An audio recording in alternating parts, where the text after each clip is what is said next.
the permit.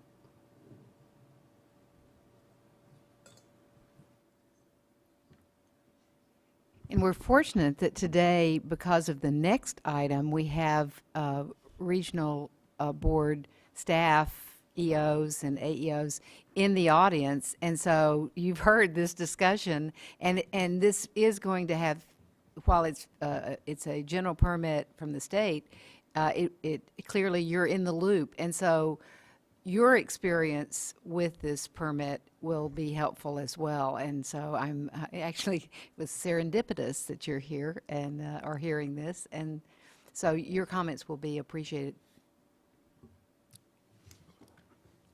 Without, I will say right now that without the support of Mr. Boland and Mr. Blankenship, who, while they don't represent everyone, represent a rather large swath of the regulated community on this, I would have either abstained or voted no on this. But I take a degree of comfort in the acknowledgement you've given staff and their ability to work with you. Phil, once again, I'll say I realize this isn't the first time that you've had to listen to me criticize something that you've done, and I don't know that I always fully appreciate the constraints under which you have to develop these, so please don't take it personally, okay? It doesn't mean I'm going to make a motion, though. Well, so moved. Actually, Unless you're not done. you might want to move, but I'm sure Michael will ask that you specify that you move for adoption of this item with the change sheet, with the one late change Phil made in his presentation, and with the additional language that Michael just read into the record. So can I infer that that's a motion that I can second? Okay, we could do it that way. We have a motion and a second. Mr. Lawfer, would you like to add any legalese to that? Well, I'm just trying, because I wanted to capture the concept that Ms. Marcus indicated, that staff would look at changes that might increase or decrease the length of time. So if I can just have a few moments to go over what I've written down here.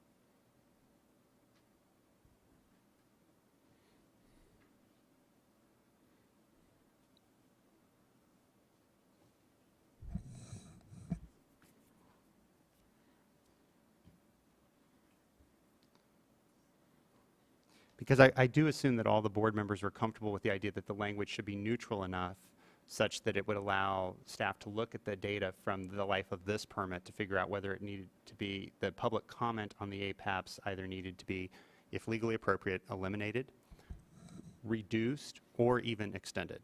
I think the original intent was to have it shortened, but I can't ignore Felicia's comments that we would be ignorant in assuming that we would always be shortening, so I would agree with you. Okay, so what I would propose is in the fact sheet, and we would do it in an area of the fact sheet, I don't think it needs to be specified right now, that discusses the expiration of the permit as required by, or the 5-year life of the permit as required by the NPDES regulations and the Clean Water Act, and have a new paragraph inserted that would read, in reissuing the general permit, in preparing for reissuance of the general permit, staff will evaluate review periods and comments during the life of this general permit and look for efficiencies, period. Based on this information, comma, staff will propose revisions to the public comment periods that either reduce, comma, increase, comma, or, comma, if legally appropriate, comma, eliminate the public comment periods on APAPs, period. Can I, just to make it more complicated for you, it's kind of fun to watch the gears above your head whirling as you do this, but something that just says change, it's not just extending or decreasing. We might find that there are different modes are more effective than Lyris or whatever. So it's just to allow us the flexibility to alter it based on our experience. Could be lengthening, could be shortening, could be changing the mode, could be eliminating. Okay, so the concept would be, just make it short and sweet. You know, based on this information, staff will propose, this is now the second sentence of that. Based on this information, comma, staff will propose revisions to the public comment periods for APAPs, period. That's And you fine. would still have that first sentence I read into the record about looking for efficiencies Yeah, based on it'd be the the life of this public permit. comment, it's the period or the mode. So, I take this as a reminder to staff to look at the information.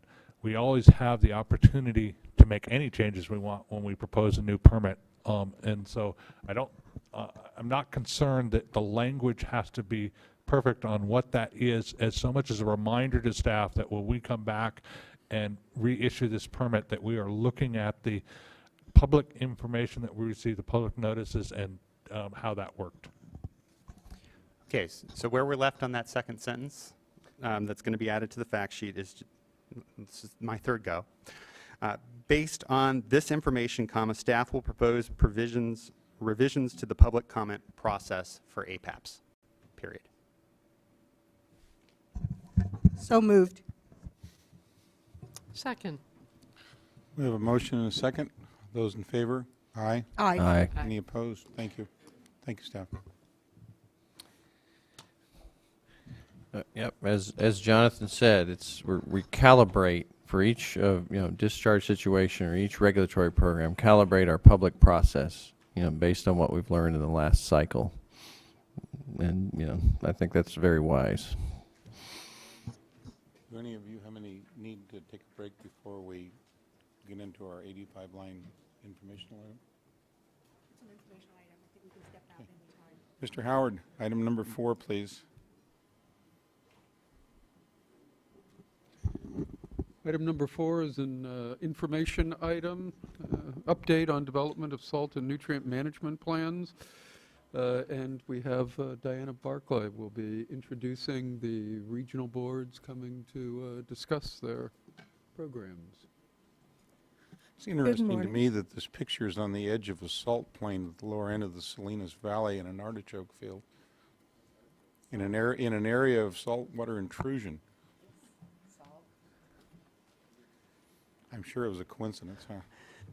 Good morning, Chairman Hoppin and other members of the board. My name is Diane Barclay. I'm an engineering geologist with the Division of Water Quality. And to my left are Gordon Innes, a senior engineer, and Scott Couch, a supervising engineering geologist, also with the Division of Water Quality. And we're very happy to have in the front row representatives from the regional boards that are here today to talk about this information item. And I will introduce them as they come up to speak, either at the podium or at the table, their choice. We actually also have a stakeholder here to speak as well. And this item is an update on statewide development of salt and nutrient management plans. And just to give some brief background, how do I get this to go? Some brief background on salt nutrient management planning. This is required by the recycled water policy, and water and wastewater entities and other salt nutrient contributors and stakeholders are funding or collaborating on finding funding for these plans. It's a collaborative process that's open to all stakeholders that are involved, and it does include compliance with CEQA. And the salt nutrient management plans are supposed to be submitted within 5 years of the recycled water policy adoption, which was in 2009, May of 2009. So that means they are due in May of 2014, although the Regional Water Board Executive Officer may allow a 2-year extension to May 2016 if there is significant progress demonstrated. And the plans are to be prepared for each groundwater basin and subbasin in California. And once they are submitted, the regional water boards have 1 year to consider for adoption as a basin plan amendment. And the regional water board updates will be given today in reverse numerical order so that Region 9 doesn't always have to be last. And here from Region 9 San Diego Water Board is Julie Chan. She's the Cleanup and Land Discharge Branch Chief to give an update for San Diego. All right. change my own slides here. All right. Good morning, Chair Hoppen and members of the board. My name is Julie Chan, and I am the chief of the Cleanup and Land Discharge Branch, where the Recycled Water Program resides at the San Diego Water Board. Let's see, so is that, oh, okay. I want to warn you, I've got a laser pointer, and I've been instructed to not blind you, so anyway. So first I want to start with some facts about the San Diego region to put into perspective the salt and nutrient management planning effort. Now first, as you can see from this map, which is from the San Diego Basin's Gamma report, that the San Diego region is not blessed with abundant groundwater. By far our most important basin in terms of yield is the Temecula Basin up here in the northern part of the region in Riverside County. After the Temecula Basin, we have several small coastal stream alluvial aquifers that are locally important for water supply, like the San Juan Creek system here, and then the lower Santa Margarita River alluvial aquifer system, which provides most of the water for our Marines at Camp Pendleton. Much of the eastern portion of our region is rural and mountainous, as you can see here. The individuals in small communities here depend on groundwater as their sole source of supply, but this groundwater is mostly produced from fractured hard rock aquifers, and recycled water is neither produced nor distributed in these rural areas. Now, our nitrate problems pale in comparison to other parts of the state. The Gamma San Diego Basin's report showed that the proportion of our primary aquifers that exceed the nitrate drinking water standard are less than 4%. Let's see if I can go to the next slide. The results of the Gamma Small Domestic Well study, though, was a little less stellar. As you can see from this map, which is from the state's Gamma website, we have more problems with exceeding nitrate water quality objectives in small domestic wells, and the red dots are all the wells that exceed the nitrate drinking water standard. But Gamma concluded that these problems appear to be related more to well construction deficiencies or poorly placed septic systems, and that they're not indicative of a widespread non-point source nitrate problem in these rural areas. So like most areas that import most of their water supply, our biggest problem is not nutrient management, it's salt management. And according to the Gamma report, in our region, TDS positively correlates to agricultural land uses. So what does this all mean in terms of recycled water? The water agencies in our region realize that dependence on the Bay Delta and the Colorado River for water supply is not sustainable in the long run. They realize that using recycled water and developing recycled water projects is going to be an important part of developing sustainability in the San Diego region. I would say, based on my own personal experience, the future of recycled water in the San Diego region is not so much in landscape irrigation projects as it is in direct and indirect potable reuse projects, putting highly treated recycled water directly into drinking water reservoirs or recharging it into groundwater basins. So, moving on to salt and nutrient management planning, with the assistance of the Southern California Salinity Coalition and the San Diego County Water Authorities, our stakeholders got on the ball right away and developed a guidance document for all the water agencies to use to develop salt and nutrient management plans. And in this guidance, we assigned all of our basins into a tier A through E to establish priorities. So, for example, we have 5 tier A basins, and I'm happy to report that all of our tier A basins have initiated the planning process, although most of them started late, got off to a late start, but they're all committed to completing the plans by the deadline of May 14th of next year. They've all had kickoff meetings, submitted scopes of work to us to get our comments, and have hired consultants.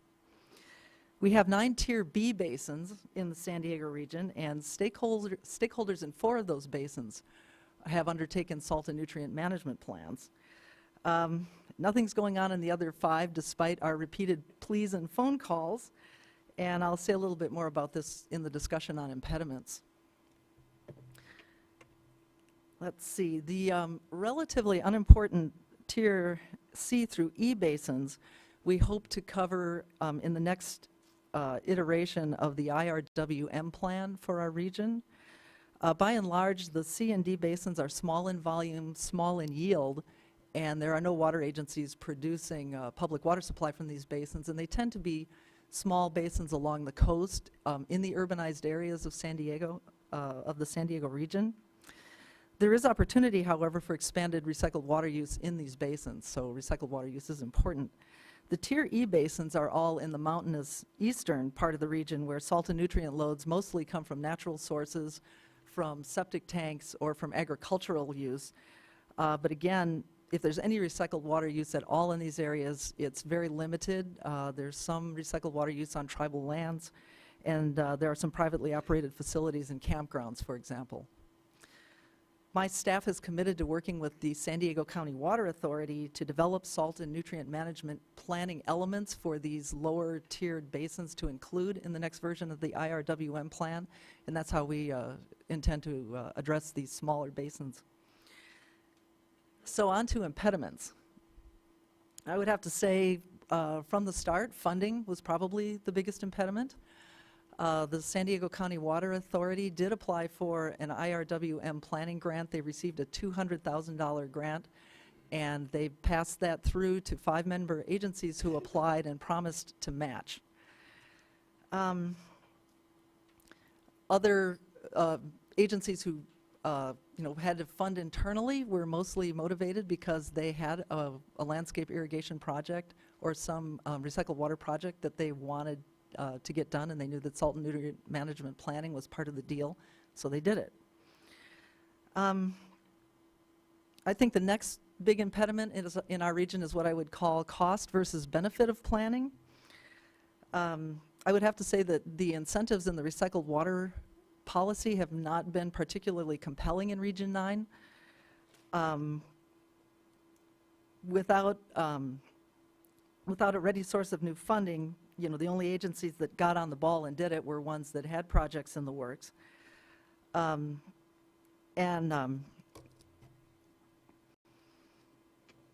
With agencies like the City of San Diego more focused on indirect potable reuse and not landscape irrigation in terms of where they're going with their recycled water, there's not an incentive for them to complete the plans.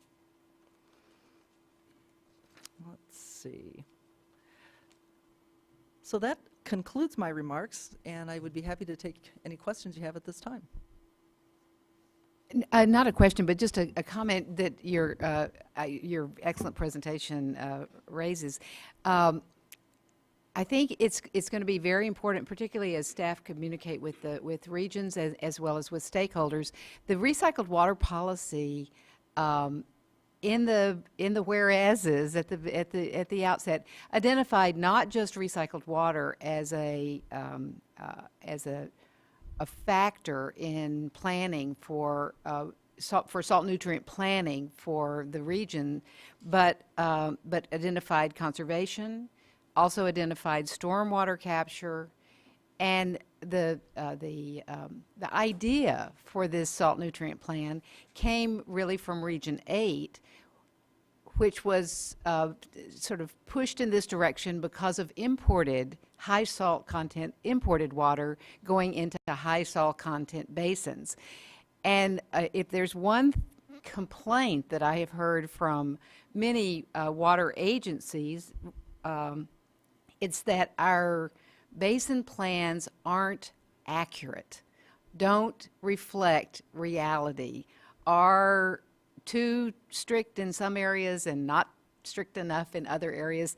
I don't usually get the not so strict side, but I do get the too strict side. And so this was an opportunity that we saw back in 2009 and 2008 when it was being developed to get a collaborative effort going with stakeholders who often have the data and the hydrologic information, the geologic information that will actually help us characterize appropriately and accurately what's there. So it kind of, we were you shouldn't do this with a policy, but we really were sort of batting at several balls here, and using the recycled water as a piece. But with all that being said, with San Diego having so little in the way of rich groundwater basins, it probably was never going to be a high value activity in your area. But I do think it's important, as you talk to your stakeholders, to make sure that they are looking at this not just from a recycled water perspective, but from a making sure that the basins are characterized properly for future use by imported water and stormwater and other things. So,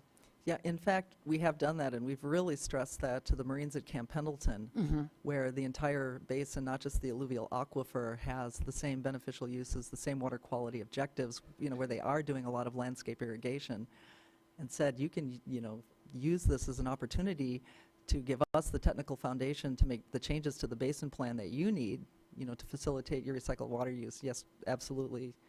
We have tried to do that, I agree. And I think, the biggest difference, one of the biggest difference between us and Region 8 is their water agencies a long time ago invested in the infrastructure to export salt. They built a brine line, they built desalters. I think if nothing else, this effort may make the San Diego water agencies come to the conclusion that ultimately they're going to have to invest in infrastructure.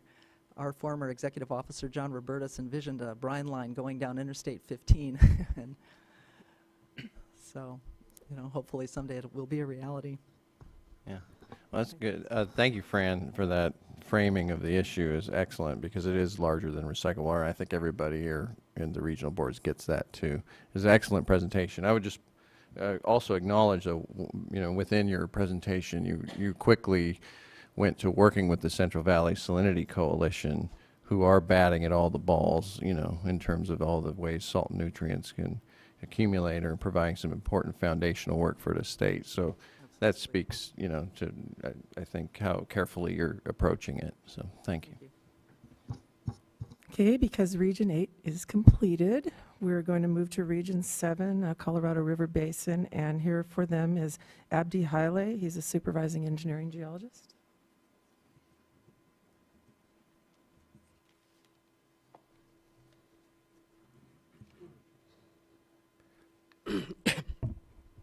Good morning, Mr. Chairman and members of the board. My name is Abdi Haile, supervising engineering geologist with the Region 7 staff. Before I get to my presentation, I have an odd request to make. I will appreciate it if you let me know if I need to step into the mic or away from the mic.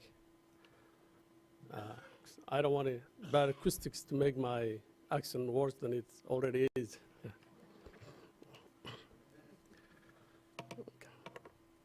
I'm going to provide you with an informational update on the progress of salt and nutrient management plan effort in Region 7.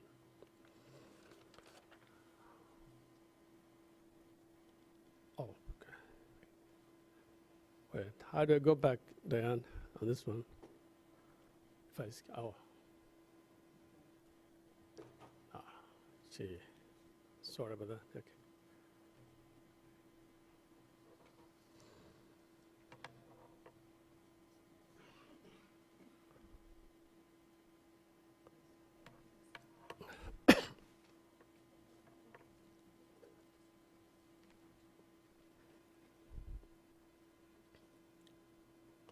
Also, feel free to interrupt and ask me questions during my presentation.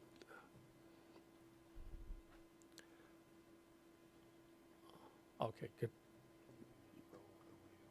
Okay, hold the wheel like this, and this. Okay. Oh, thank you, Diane.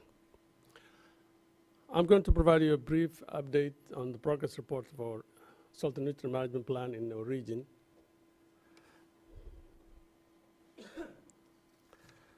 I will start my discussion with introduction to our regional board, our discussion of our groundwater basins. Then I will discuss staff activities and efforts underway at each salt and nutrient management plan areas in our region, including IRWMP group activities. Then challenges and impediments encountered, and our estimated salt and nutrient management completion date, and finally end with a summary.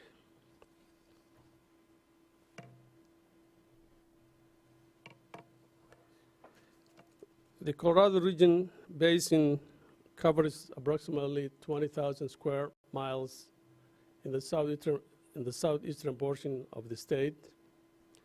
It includes all Imperial County, portions of San Diego, San Bernardino, and Riverside County. It's bounded to the south by Mexico, to the east by Colorado River and Nevada, to the west and north by regions 6, 9, and 8. A significant geographical feature of our region is Salton Sea, which separates the Coachella Valley to the north from the Imperial Valley to the south, the mecca of our ag industry. Region 7, largely a vast desert area overlying 60 groundwater basins and subbasins. Most of these basins are situated in rural, sparsely populated, and economically depressed areas. Only groundwater basins underlying the Coachella Valley and the high desert face significant and immediate threat from human activities, including recycled water use. These areas are highly populated and rely on groundwater for municipal supply. Coachella Valley is home to Palm Springs and other desert resort areas, cities. The Mojave Valley, while more sparsely populated than Coachella, have sporadic nitrate impacts in their aquifer. For these reasons, Region 7 management has made Coachella Valley and the higher desert their highest priority in terms of salt and nutrient management efforts.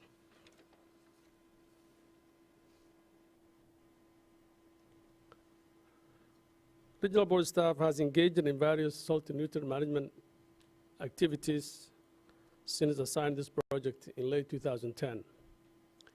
These include mass mailing stakeholders highlighting key provisions of the recycled water policy as it pertains to salt and nutrient management. The staff responded to requests for information and clarification, provided written comments on draft work plans, provided salt and nutrient management presentation to the regional board, and provided periodic progress reports to state board and regional board.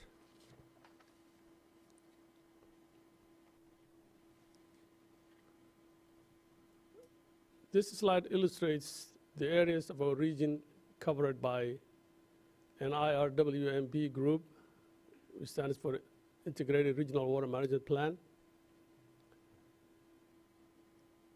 All these areas, except the Imperial, were identified by the GAMA program as a priority basins for our region. And note the vast geographical area of the region is not covered by integrated groups, and therefore are not eligible for funding from Proposition 84. Also, we have small priority basins along the Colorado River that are situated in economically disadvantaged areas and that are facing serious budget shortfalls and struggling to provide basic services to their people. Developing salt and nutrient management plan for these basins will be very difficult.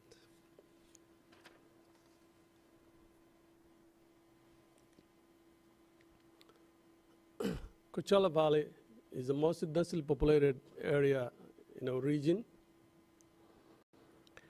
The stakeholders in the valley formed an integrated management group in 2008, and we consider it to be an unprecedented achievement to have all these diverse water interests at the table and collaborate to form a group. Traditionally, they have had competing interests and have been loath to cooperate and form a group. Now that they have come together for this project, they have hired consultants to develop a salt and nutrient management plan, obtained Proposition 84 grant money, hold monthly meetings, formed salt and nutrient management work group,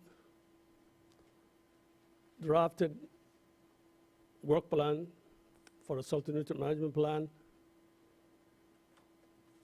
formed or hold salt and nutrient management stakeholder groups, workshops, made a presentation to the regional board,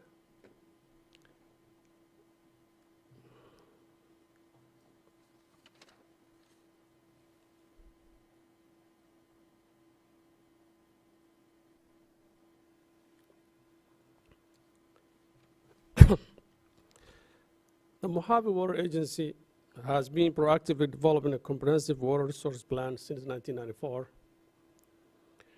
The agency has worked closely with other stakeholders and succeeded to form an IRWMP group in 2004. Their existing water management plan is being updated to include a salt and nutrient management plan. The group developed a salt and nutrient management plan and submitted it to Region 6 for staff for comments. Group holds technical advisory committee meetings, and staff attends those meetings whenever possible. As indicated in the map, the majority of the Mojave area falls outside Region 7 boundary. And as a consequence, this group has to satisfy multiple regional boards.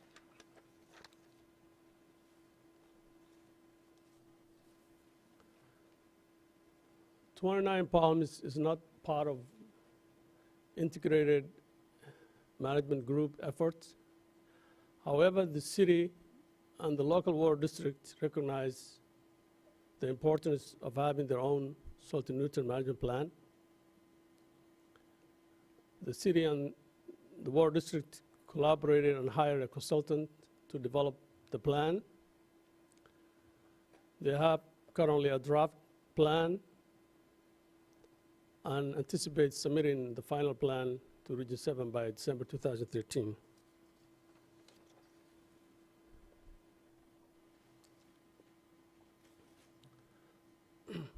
Anzi-Broga is a small disadvantaged community that clearly understands the importance of protecting their basins, given their reliance on groundwater for municipal supply.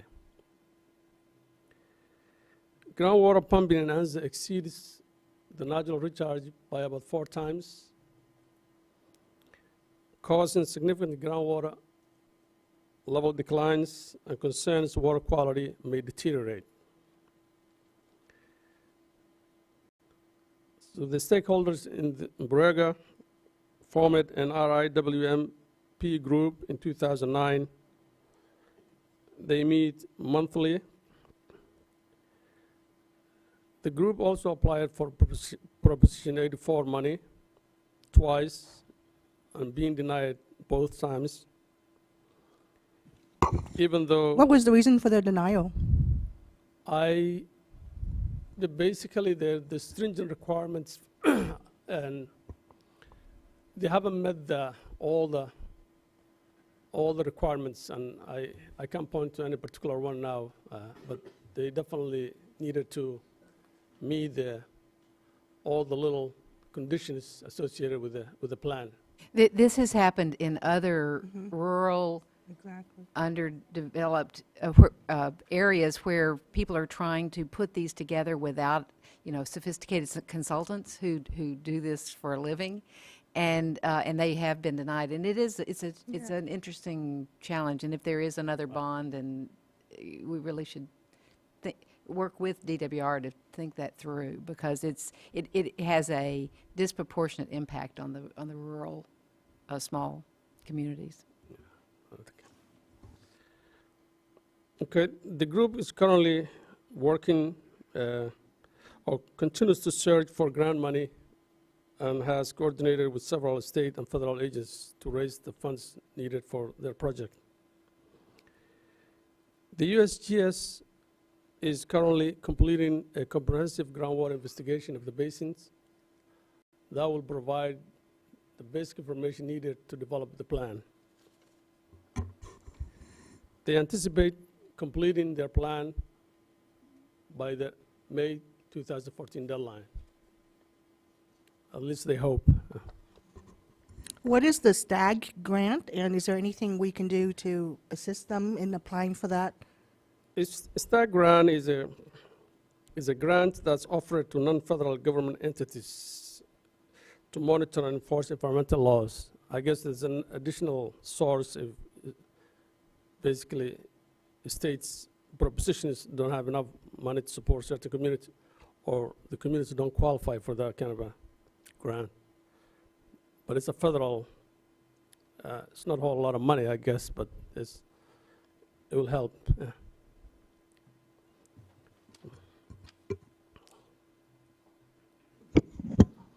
We will follow up and see what we can do.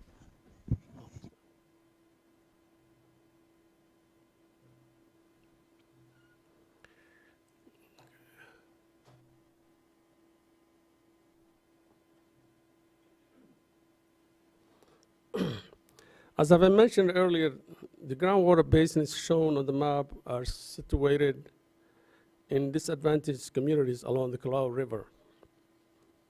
These communities do not have the resources to develop a salt and nutrient management plan, nor do they qualify for Prop 84 grant money, as they are not part of any IRWMB group. The staff continues to work with stakeholders when available. However, because these areas are sparsely populated, they do not pose a significant threat to water quality, and hence we believe the existing regulatory programs can provide adequate protection for their basins. One thing you might want to do, because I know some of the other regions are going to do this, is work together on a programmatic coverage for those basins that don't pose a threat but need to be documented. Absolutely agree with you. We're actually working with Region 1. We kind of share that kind of a small community neighborhood and learning from each other how to help them.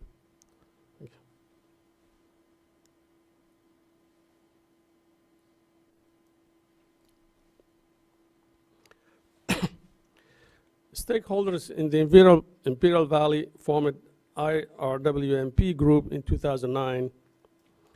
The group holds monthly meetings, obtained Proposition 84 money, which they use to hire a consultant to draft their water management plan.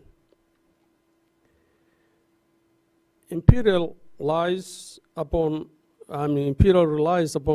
Colorado River for municipal supply, and we're not intending to complete a salt and nutrient management plan because they consider their groundwater is too saline for municipal or ag use.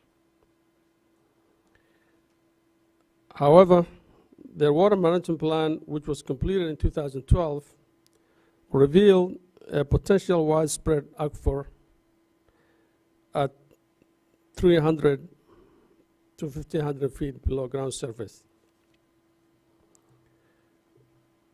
An aquifer that has a low TDS, we believe has a municipal use. So there is an ongoing conversation between Region 7 staff and Imperial as to whether the salt and nutrient management development is warranted for the newly discovered potential aquifer.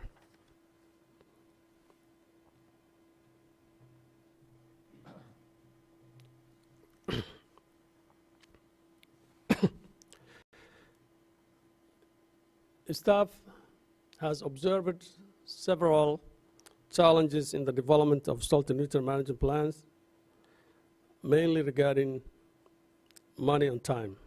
No surprise there.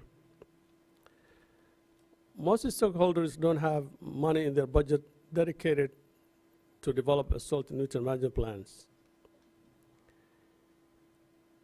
The IRWMP groups in the region have obtained Provision 84 money with varying success. Delays in reimbursement or distribution of funds can slow progress as well. For instance, a recent delay in grant reimbursement from the state led the Coachella Valley work group and planning partners to cancel a scheduled meeting. The rate of progress is clearly tied to funding availability and opportunity.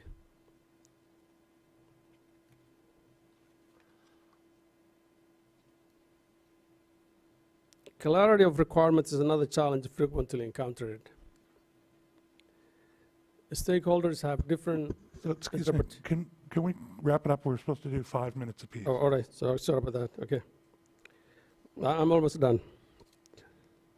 So stakeholders have different interpretations and understanding of the requirements. For instance, some thought the basin plan amendment is optional and they are not responsible for CEQA.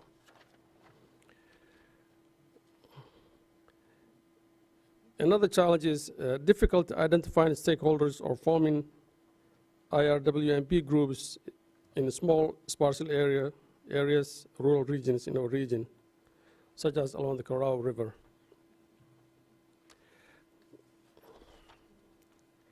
Getting all stakeholders to participate in the process is another challenge. While water purveyors and local authorities may be supportive of any plan protecting their precious resources, other stakeholders whose operations might be burdened by the salt and nutrient management plan are not as eager to participate in the process.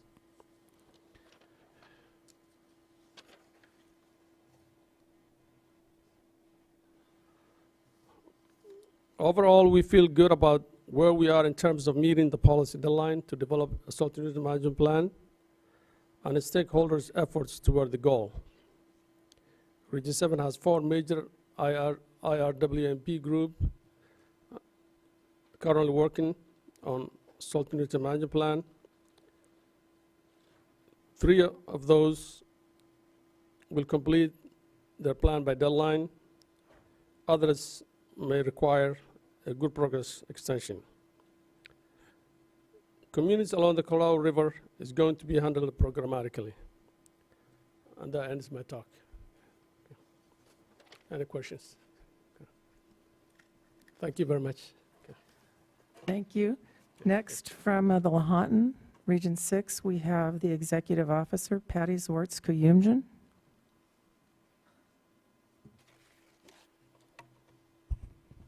Good morning. Let me get to the first slide here. I did that right.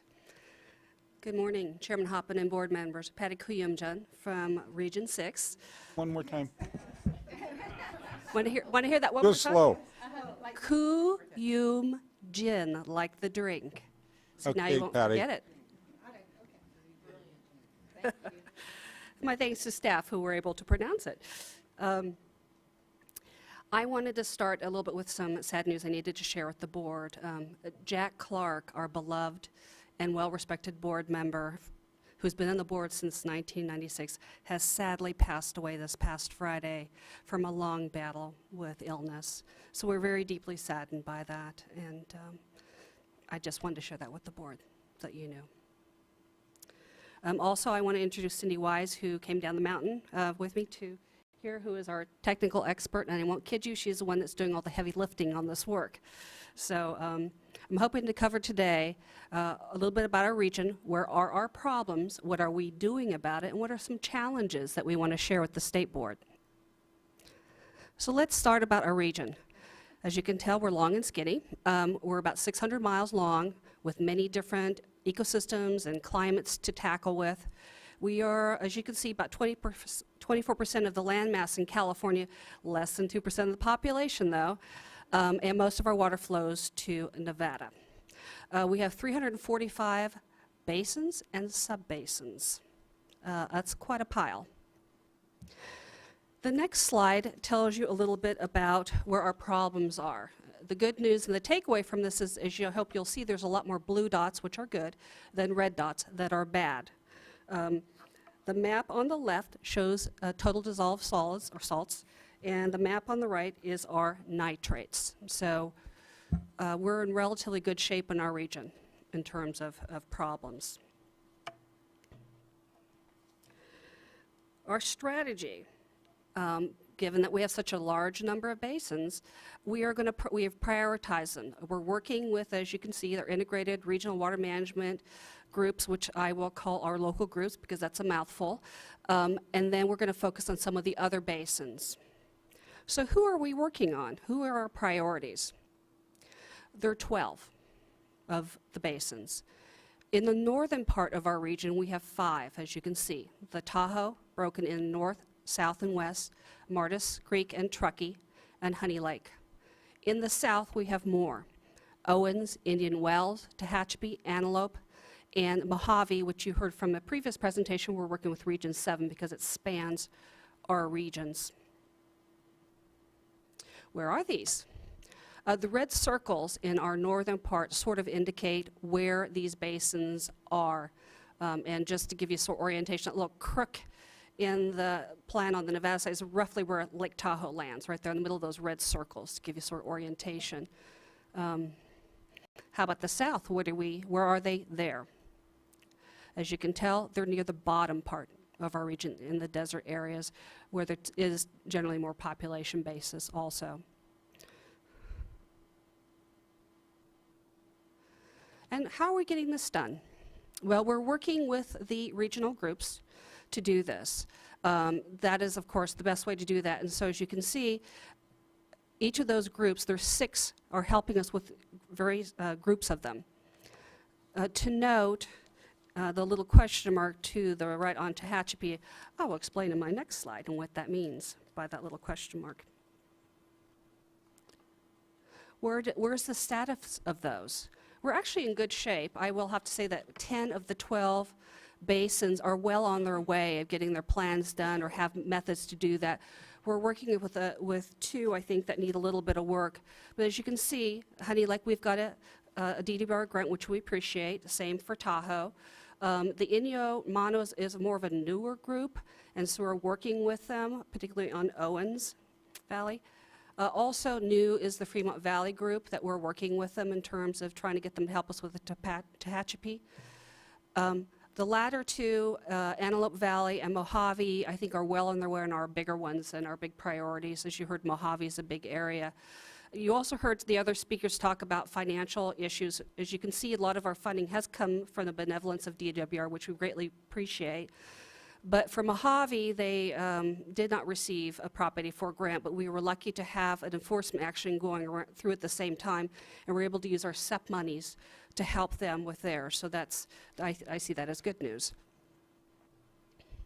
What about those other 333, you ask?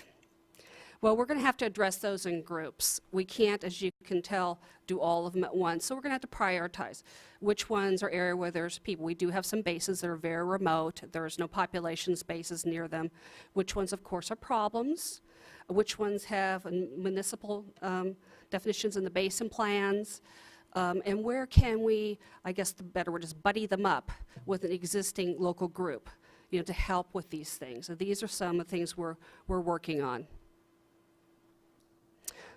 So I leave you with what are our challenges. I think this is no different than other regional boards' challenges. It's dedicated staff funding. We just have one person, Cindy, who does this and wears many other hats. So right now we're in the stage of developing these plans, but it's just as important to work through the implementation and the follow-through, if not more important, on these plans. So, it's a commitment for our regional board, and we remain resolute to continue that on. And as I mentioned, I touched on implementation, lest that we not forget the implementation phases of this to ensure that we check back and that it actually is being done, and that with the plan we have put in place actually works. And we may adjust it as time goes on.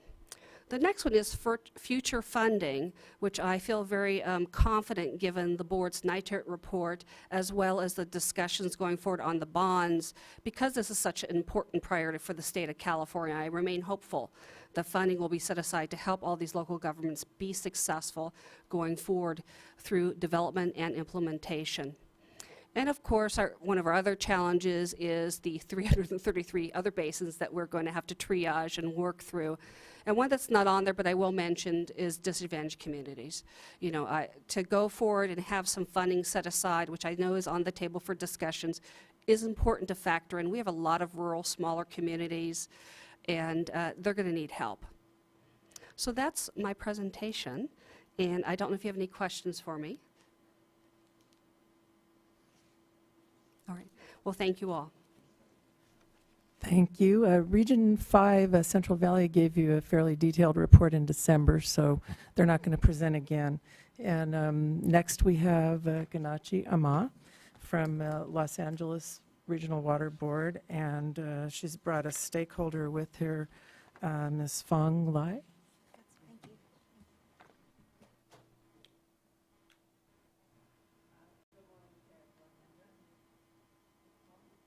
Turn it on. Push the button down here. Thank you. Good morning, board members. My name is Ganachi Ama. I'm an engineer with the Basin Planning Program of the Los Angeles region, and I'm responsible for coordinating the salt and nutrient management plan development effort with our stakeholders. With me, I have one of our stakeholders, Ms. Fong Li. She's from a representative from the Water Replenishment District of Southern California, and she'll be making part of this presentation. Oh dear, sorry, I'm going backwards.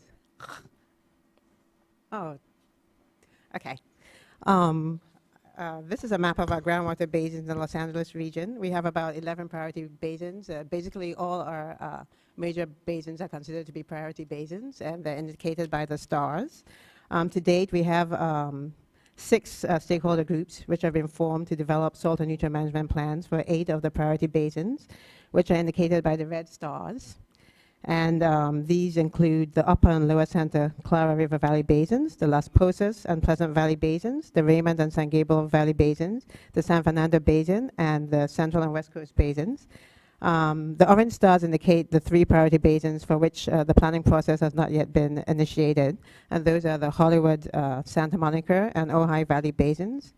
The different stakeholder groups are at different stages of development, and we are going to provide a brief status update on each of them.